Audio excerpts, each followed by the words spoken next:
આજે આપણે active passive શીખશું. શું શીખશું? આપણે શીખી તો લીધું છે, સમજી તો લીધું છે, પણ થોડીક એની પ્રેક્ટિસ કરી લે.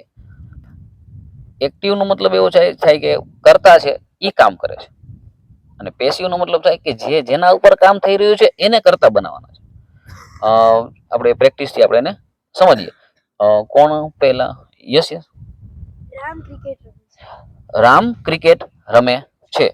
Ram plays cricket. પેસિવ બનાવશું.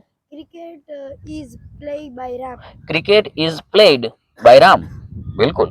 ચાલો બીજું વાક્ય, બીજું સેન્ટેન્સ. Yes yes. શ્યામ પત્ર લખે છે. Shyam writes a letter. A letter is written by Shyam. હા, V3 આવશે. કોઈ પણ કાર્ડ હોય V3 આવશે. ચાલો third. Yes yes. A tailor stitches clothes. હા, ક્લોથ્સ આર. જો ક્લોથ્સ છે તો are. Clothes are stitched by a tailor. Fourth. Yes. Akash plants a tree.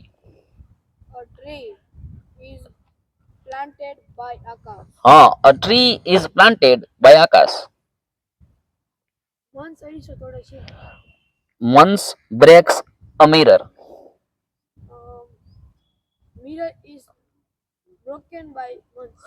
A mirror is broken by months. Chalo next. Yes.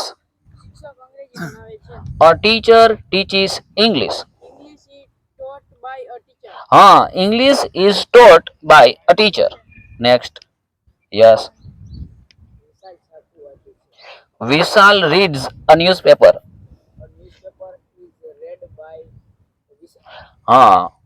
A newspaper is read by Vishal. Yes. Next.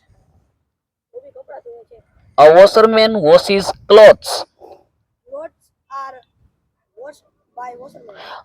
Clothes are washed by a washerman. Next. Yes. A potter makes pots. Potter. Pots are made by a potter. Next. Yes. Vikas drives a car. A car is driven by Vikas. Okay, done. ખૂબ સરસ.